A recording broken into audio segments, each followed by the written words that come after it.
ಸಿಂಹರಾಶಿ ಕಾನೂನಾತ್ಮಕವಾದಂತಹ ವಿಚಾರದಲ್ಲಿ ಸ್ವಲ್ಪ ಜಾಗ್ರತೆಯನ್ನು ವಹಿಸಬೇಕು. ನಾನು ತಿಳ್ಕೊಂಡಿರ್ತಕ್ಕಂತಹ ವಿಷಯವೇ ಸರಿ ಅನ್ನುವಂತಹ ವಾದ ಕಾನೂನಿನ ಮುಂದೆ ನಡೆಯುವುದಿಲ್ಲ. ಅಥವಾ ಯಾವುದೋ ಒಂದು ಸಾಮರ್ಥ್ಯದಿಂದ ಇನ್ಯಾವುದೋ ಒಂದು ಗಟ್ಟಿತನದಿಂದ ಕಾನೂನನ್ನು ಕೈಗೆತ್ಕೊಳ್ತಕ್ಕಂಥದ್ದು ಕೂಡ ಒಳ್ಳೆಯದಲ್ಲ. ಹಾಗಾಗಿ ಇದು ಯಾವುದೂ ಕೂಡ ನಿಮಗೆ ಅನುಕೂಲಕರವಾದಂತಹ ಸಂಗತಿಗಳು ಅಲ್ಲ ಅಂತ ಹೇಳಬೇಕು. ವ್ಯಾಪಾರಸ್ಥರಿಗೆ ಆದಾಯ ಹೆಚ್ಚಾಗುವಂಥದ್ದಿದೆ. ಹಲವು ವಸ್ತುಗಳನ್ನು ಆಮದು ಮಾಡಿಕೊಳ್ತಕ್ಕಂಥದ್ದು, ನೀವು ತರಿಸಿ ಬೇರೆಯವರಿಗೆ ವಿತರಣೆಯನ್ನು ಮಾಡತಕ್ಕಂತಹ ವಿಚಾರ ಇದೆ. ಅಂತಹ ವಿಚಾರ ನಿಮಗೆ ದೊಡ್ಡ ಮಟ್ಟದಲ್ಲಿ ಅನುಕೂಲವನ್ನು ತರಬಹುದು. ಈ ದಿವಸ ತುಂಬ ಓಡಾಟ ಮಾಡ್ತಕ್ಕಂತಹ, ತಿರುಗಾಡ್ತಕ್ಕಂತಹ ಒತ್ತಡಗಳು ಹೆಚ್ಚಾಗುವಂಥದ್ದಿದೆ. ವ್ಯಾವಹಾರಿಕವಾಗಿ ಜರುಗತಕ್ಕಂತಹ ಕೆಲವು ಸಂಘರ್ಷಗಳನ್ನು ಬಗೆಹರಿಸ್ಕೊಳ್ಬೇಕು. ಜಗಳಕ್ಕೆ ಅವಕಾಶಗಳಿದೆ, ಅದನ್ನು ಬಹಳ ಸೂಕ್ಷ್ಮವಾಗಿ ಗಮನಿಸಿ ನಿಧಾನವಾಗಿ ಅದನ್ನು ಬಗೆಹರಿಸ್ಕೊಳ್ಬೇಕಾಗತ್ತೆ. ಧನಾಗಮನದಿಂದ ನಿಮ್ಮ ಯೋಚನೆಗಳು ಬೇರೆ ಬೇರೆ ರೂಪ ಪಡ್ಕೊಳ್ಳುತ್ತೆ. ಯಾವುದೋ ಸಣ್ಣ ಮಟ್ಟದಲ್ಲಿ ಯೋಚನೆ ಮಾಡಿರ್ತೀರಿ, ಕೈಯಲ್ಲಿ 4 ಕಾಸು ಓಡಾಡುತ್ತೆ, ಆಗ ನಿಮ್ಮ ಆಲೋಚನೆಗಳೇ ಬೇರೆ ಎನ್ನುವ ಹಾಗೆ ಆಗೋಗುತ್ತೆ. ಸ್ವಂತ ಜಾಗವನ್ನು ಖರೀದಿ ಮಾಡೋದ್ರ ಬಗ್ಗೆ ಚಿಂತನೆಯನ್ನು, ಒಲವನ್ನು ತೋರಿಸ್ತಕ್ಕಂಥದ್ದಿದೆ. ಮನೆಯಲ್ಲಿ ಪ್ರಾಣಿಗಳನ್ನು ಸಾಕಿದರೆ ಸ್ವಲ್ಪ ಜಾಗ್ರತೆ. ಪ್ರಾಣಿಯಿಂದ ತೊಂದರೆ ಆಗಬಹುದು ಅಥವಾ ಪ್ರಾಣಿಗೇ ತೊಂದರೆ ಆಗಬಹುದು. ಇದನ್ನು ಗಮನಿಸ್ಕೊಳ್ಬೇಕು. ವಿಶೇಷವಾಗಿ ಕಾಲಭೈರವನನ್ನು ಪ್ರಾರ್ಥನೆ ಮಾಡಿ. ಶುಭವಾಗಿ. ಕನ್ಯಾ ರಾಶಿ ಸರ್ಕಾರಿ ನೌಕರರಿಗೆ ಮೇಲಧಿಕಾರಿಗಳಿಂದ ಒಂದಷ್ಟು ಸಹಾಯ, ಪ್ರೋತ್ಸಾಹ, ಬೆಂಬಲ ಎಲ್ಲವೂ ಸಿಕ್ಕಿ ಆ ಕೆಲಸದಲ್ಲಿ ಉತ್ಸಾಹ ಅಂತಕ್ಕಂಥದ್ದು ಸ್ವಲ್ಪ ಮಟ್ಟಿಗೆ ಹೆಚ್ಚಾಗತ್ತೆ. ಆದರೆ ನೀವು ಮಾಡದೇ ಇರತಕ್ಕಂತಹ ತಪ್ಪಿಗೆ ನೀವು ಕಾರಣ ಅಂತ ಹೇಳಿ ನಿಮ್ಮನ್ನು ಗುರುತಿಸ್ತಾರೆ, ಬೇಸರ ಪಡ್ತೀರಿ, ನೋವಾಗತ್ತೆ. ಅದನ್ನು ಸಾಬೀತು ಮಾಡೋದಕ್ಕೆ ಸಾಧ್ಯವೇ ಆಗೋದಿಲ್ಲ. ನಿಜವಾಗಿ ನೀವು ಕಾರಣಕರ್ತರಲ್ಲ ಆ ತಪ್ಪಿಗೆ. ಆದರೆ ಅನುಭವಿಸುವಂತಹ ಗ್ರಹಗತಿಯ ಯೋಗ, ಗ್ರಹ ಸ್ಥಿತಿ ಹಾಗಿರಬೇಕಾದ್ರೆ ಏನು ಮಾಡಲಿಕ್ಕೂ ಕೂಡ ಸಾಧ್ಯ ಆಗದೇ ಇರತಕ್ಕಂಥದ್ದು. ನಿಮ್ಮ ಕೆಲಸದಲ್ಲಿ ನಿಮಗೆ ಜಾಗ್ರತೆ ಎಷ್ಟೇ ಇದ್ದರೂ ಕೂಡ ಮತ್ತೆ ಮತ್ತೆ ಅದನ್ನು ಸಾಬೀತು ಮಾಡಬೇಕಾದಂತಹ ಪರಿಸ್ಥಿತಿ, ಅಂತಹ ವಾತಾವರಣ ನಿಮಗೆ ಒದಗಿ ಬರ್ತಕ್ಕಂಥದ್ದಾಗತ್ತೆ. ಭಾಷಾ ಪ್ರವೀಣರಿಗೆ, ಹಲವು ಭಾಷೆಗಳಲ್ಲಿ ನಿಪುಣರಾದಂಥವರಿಗೆ ಶುಭವಾದಂತಹ ದಿವಸ. ಗೌರವ ಸನ್ಮಾನಗಳು ಸಿಗ್ತಕ್ಕಂತಹ ದಿವಸವಾಗುತ್ತೆ. ವೈದ್ಯಕೀಯ ವಿದ್ಯಾರ್ಥಿಗಳು ಬೇಸರವನ್ನು ಮಾಡಿಕೊಳ್ಳದಲ್ಲೇ ತಮ್ಮ ವ್ಯಾಸಂಗದಲ್ಲಿ ತುಂಬ ಪರಿಶ್ರಮವನ್ನು ಹಾಕಬೇಕು. ಎಷ್ಟು ಕಷ್ಟಪಟ್ಟರೂ ಕೂಡ ಸಾಧ್ಯವಾಗೋದಿಲ್ಲ ಅನ್ನುವಷ್ಟರ ಮಟ್ಟಿಗೆ ನಿಮ್ಮ ವಿದ್ಯಾಭ್ಯಾಸದ ಹಂತ ಈ ದಿವಸ ನಿಮಗೆ ಅನುಭವಕ್ಕೆ ಬರುತ್ತೆ. ಅದರಿಂದ ಮತ್ತೆ ಮತ್ತೆ ಓದುವಂತಹ ಪ್ರಯತ್ನವನ್ನು ಮಾಡಬೇಕಾಗತ್ತೆ. ಹಾಗೆ ಯಾವುದೂ ಕೂಡ ಮನುಷ್ಯನಿಗೆ ಅಸಾಧ್ಯವಾದ್ದಿಲ್ಲ ಅನ್ನುವಂತಹ ಮಾತನ್ನು ಜ್ಞಾಪಕಕ್ಕೆ, ಸ್ಮರಣೆಗೆ ತಂದುಕೊಂಡು ಕಾರ್ಯವನ್ನು ಮಾಡಬೇಕಾದಂಥದ್ದು. ಆಂಜನೇಯ ಸ್ವಾಮಿಯನ್ನು ಸ್ಮರಣೆ ಮಾಡಿ, ಜ್ಞಾಪಿಸ್ಕೊಳ್ಳಿ, ಪ್ರಾರ್ಥನೆ ಮಾಡಿ. ಅಸಾಧ್ಯ ಸಾಧಕ ಸ್ವಾಮಿನ್ ಅಸಾಧ್ಯಂ ತವ ಕಿಂವದ, ರಾಮದೂತ ಕೃಪಾ ಸಿಂಧೋ ಮತ್ಕಾರ್ಯ ಸಾಧಯ ಪ್ರಭೋ ಎಂಬ ಪ್ರಾರ್ಥನೆ ನಿಮ್ಮದಾಗಿರಲಿ.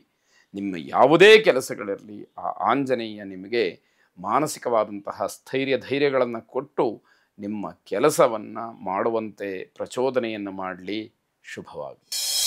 ತುಲಾರಾಶಿ ಈ ದಿವಸ ಮಧ್ಯಾಹ್ನದ ನಂತರದಲ್ಲಿ ನಿಮಗೆ ಸ್ವಲ್ಪ ಮಟ್ಟಿಗೆ ಅನುಕೂಲ ಅಥವಾ ಚೆನ್ನಾಗಿದೆ ಅಂತ ಹೇಳಿ ಅನ್ನಿಸುವಂಥದ್ದು. ಯಾವುದೇ ವಿಶಿಷ್ಟವಾದಂತಹ ಕೆಲಸಗಳನ್ನು ಮಾಡಬೇಕು ಅಂತ ಇದ್ದರೂ ಕೂಡ ಮಧ್ಯಾಹ್ನದ ನಂತರದಲ್ಲಿ ಮಾಡೋದಕ್ಕೆ ಪ್ರಯತ್ನವನ್ನು ಮಾಡಿ. ನೌಕರರು ಮನೆಯ ಕೆಲಸವನ್ನು ಕೂಡ ನಿರ್ವಹಿಸಬೇಕಾಗತ್ತೆ. ಹೊರಗಡೆ ಹೋಗಿ ನೀವು ನೌಕರಿ ಮಾಡೋದು ಮಾತ್ರ ಅಲ್ಲ, ಮನೆಯಲ್ಲೂ ಕೂಡ ಒಂದಷ್ಟು ಕೆಲಸಗಳನ್ನು ಮಾಡಬೇಕಾದಂತಹ ಜವಾಬ್ದಾರಿ ಇರುತ್ತೆ. ಮಾರ್ಕೆಟಿಂಗ್ ಮಾಡ್ತಕ್ಕಂಥವ್ರಿಗೆ, ಮನೆ ಮನೆಗೆ ಹೋಗಿ ಕೆಲಸವನ್ನು ನಿರ್ವಹಿಸ್ತಕ್ಕಂಥವ್ರಿಗೆ ವಿಶೇಷವಾದಂತಹ ಹಣಗಳಿಕೆ ಅಥವಾ ನಿಮಗೆ ಬರಬೇಕಾದಂತಹ ಕಮಿಷನ್ ಅಂತ ಏನಿದೆ ಅದು ಸ್ವಲ್ಪ ಮಟ್ಟಿಗೆ ಹೆಚ್ಚಾಗಿಯೇ ಸಿಕ್ಕುವಂತಹ ಅವಕಾಶ ಇದೆ. ಇದು ನಿಮ್ಮ ಆತ್ಮವಿಶ್ವಾಸವನ್ನು ಹೆಚ್ಚು ಮಾಡುತ್ತೆ. ನನ್ನ ಕಷ್ಟಕ್ಕೆ ತಕ್ಕ ಪ್ರತಿಫಲ ಸಿಕ್ತು, ನಾನು ಇನ್ನಷ್ಟು ಪರಿಶ್ರಮ ಪಟ್ಟರೆ ಮತ್ತಷ್ಟು ಗಳಿಸಬಹುದು ಅಂತಕ್ಕಂತಹ ಮನೋಭಾವ, ಆ ಒಂದು ದೃಢವಾದ ನಂಬಿಕೆ, ಅಚಲವಾದಂತಹ ಶ್ರದ್ಧೆ ನಿಮ್ಮ ಕೆಲಸದ ಮೇಲೆ ನಿಮಗೆ ಬರ್ತಕ್ಕಂಥದ್ದಾಗತ್ತೆ. ಬೇರೆಯವರ ಸಹಾಯವೂ ಕೂಡ ನಿಮಗೆ ದೊರೆಯುವಂಥದ್ದಿದೆ. ಹಣದ ಸಮಸ್ಯೆಗಳಿದ್ದರೆ ಸಣ್ಣ ಪುಟ್ಟದು ಅದನ್ನು ಬಗೆಹರಿಸ್ಕೊಳ್ಳೋದಕ್ಕೂ ಅವಕಾಶವಾಗತ್ತೆ. ವಿದ್ಯಾರ್ಥಿಗಳಿಗೆ ಹೆಚ್ಚಿನ ಅಭ್ಯಾಸದ ಬಗ್ಗೆ ಮಾತ್ರ ಮನಸ್ಸಿರುವುದಿಲ್ಲ. ಇದೊಂದು ದೊಡ್ಡ ಸಮಸ್ಯೆಯೇ ಆಗುವಂಥದ್ದು.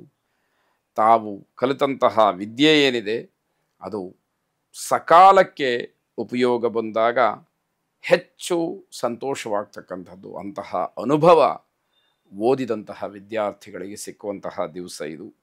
ಅಯ್ಯಪ್ಪ ಸ್ವಾಮಿಯನ್ನು ವಿಶೇಷವಾಗಿ ಪ್ರಾರ್ಥನೆ ಮಾಡಿ ಶುಭವಾಗಿ. ವೃಶ್ಚಿಕ ರಾಶಿ, ಈ ದಿವಸ ಸ್ವಲ್ಪ ಸಮಸ್ಯೆ ದಿವಸ ಅಂತಲೇ ಹೇಳಬೇಕು. ಯಾವ ಕೆಲಸ ಮಾಡಿ ಅಥವಾ ಎಲ್ಲಿಗೆ ಹೋಗಿ ಏನೊಂದು ವಿಚಾರ ಮಾಡಿ ಎಲ್ಲವೂ ಕೂಡ ನಿಮಗೆ ವಿರುದ್ಧವಾಗಿಯೇ ಕಾಣುವಂತಹ ದಿವಸವಾಗುತ್ತೆ. ಹವ್ಯಾಸವನ್ನು ವೃತ್ತಿಯಾಗಿ ಸ್ವೀಕಾರ ಮಾಡ್ತೀರಿ. ಯಾವುದೋ ಹವ್ಯಾಸಕ್ಕೋಸ್ಕರ ಸಣ್ಣ ಪುಟ್ಟದಾಗಿ ಏನೋ ಮಾಡ್ತಾ ಇರ್ತೀರಿ, ಅದನ್ನೇ ವೃತ್ತಿಯಾಗಿ ಸ್ವೀಕಾರ ಮಾಡುವಂತಹ ನಿರ್ಧಾರಕ್ಕೆ ಈ ದಿವಸ ನೀವು ಬರ್ತೀರಿ ಅಂತ ಹೇಳಿ ಅರ್ಥ. ನಿಮ್ಮ ಭಾವನೆಗಳಿಗೆ ಸ್ವಲ್ಪ ಸಮಯವನ್ನು ಕೊಡಿ. ಮನಸ್ಸಿನಲ್ಲಿ ಯಾವುದೂ ಚಿಂತನೆಗೆ ಬರುತ್ತೋ, ಅದರಲ್ಲಿ ನಿಮ್ಮ ಯೋಗ್ಯತೆಗೆ ಯಾವುದೂ ಕಾರ್ಯರೂಪಕ್ಕೆ ತರೋದಕ್ಕೆ ಸಾಧ್ಯ ಆಗುತ್ತೋ ಅದರ ಬಗ್ಗೆ ಹೆಚ್ಚು ಗಮನವನ್ನು ಕೊಡಿ ಅಂತ ಅರ್ಥ.